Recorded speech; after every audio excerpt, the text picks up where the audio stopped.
L'identité des écoles catholiques, c'est bien la question que se posait le congrès de 2002. Il avait décliné cette question en 5 axes, ceux du sens, de la solidarité, de la légitimité, de la communication et d'une culture commune. Interroger le sens de l'école catholique n'est pas mince affaire.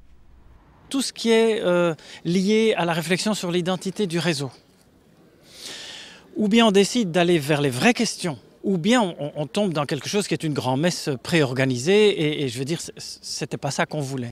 Repenser le lien entre la pastorale scolaire et le cœur de l'activité d'enseignement, ce n'est pas facile non plus. Parce que, bon, on parle de la pastorale, oui, la pastorale scolaire, elle existe, mais elle s'éteint, elle s'étiole, il n'y a plus rien qui, à part des opérations très ponctuelles, mais qui ont le mérite d'exister, mais pour moi, c'est pas ça, ça ne correspond pas à une réalité actuelle.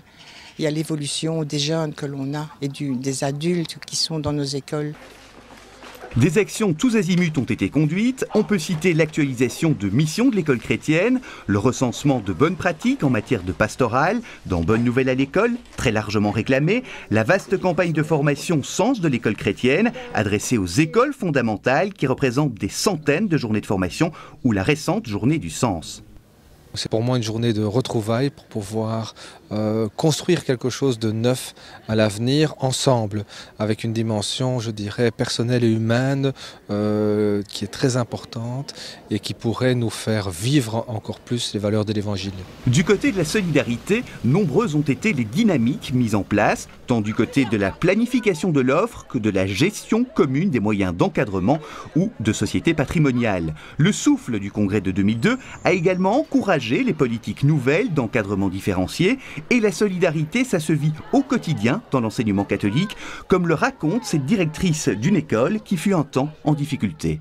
La première solidarité, ça a été de me donner des périodes pour que je puisse maintenir mes classes et pouvoir dédoubler un maximum. Il y a eu aussi une solidarité au niveau finances. Donc là, ils ont été d'accord de me donner un petit coup de pouce. C'est non négligeable, bien entendu. Et puis alors, c'est Joël, si ça ne va pas, tu téléphones. Le PO s'est bougé, le CEGEC nous a aidés. Enfin, il y a tout le monde, il y a le PMS qui est venu aider. Enfin, vraiment, tout le monde s'est bougé. Sur l'axe légitimité, un acquis décisif, c'est la reconfiguration des statuts du CEGEC. Ont aussi suivi des reconfigurations de pouvoirs organisateurs, comme celui de cette école catholique liégeoise.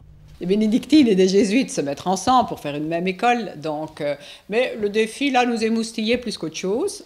C'était un peu une manière de faire quelque chose de neuf, complètement neuf. Et selon la formule de l'époque, on faisait A plus B égale C, et non pas A prime ou B prime. Hein, on voulait créer vraiment quelque chose de neuf. Mais il reste du chemin à parcourir. Je pense effectivement que l'avenir est quand même un certain groupement. Il faut un minimum de taille, tant sur le plan humain que sur le plan financier. Parmi les acquis du congrès de 2002, l'axe communication et l'axe culture commune.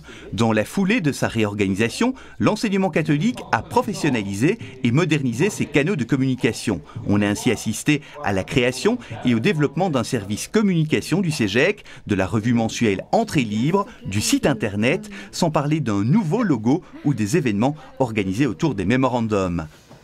Le congrès de 2002 a aussi donné naissance à des actions visant à permettre aux membres de l'enseignement catholique de se rencontrer davantage et de partager une culture commune. Université d'été, journée d'études, midi-rencontres en témoignent.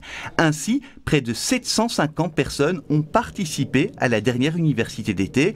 On y rencontre de plus en plus d'enseignants et de directeurs, acteurs essentiels de l'école, auxquels la préparation de ce congrès a voulu accorder une attention particulière. Le CEGEC a donc choisi d'organiser un nouveau congrès 10 ans après le précédent.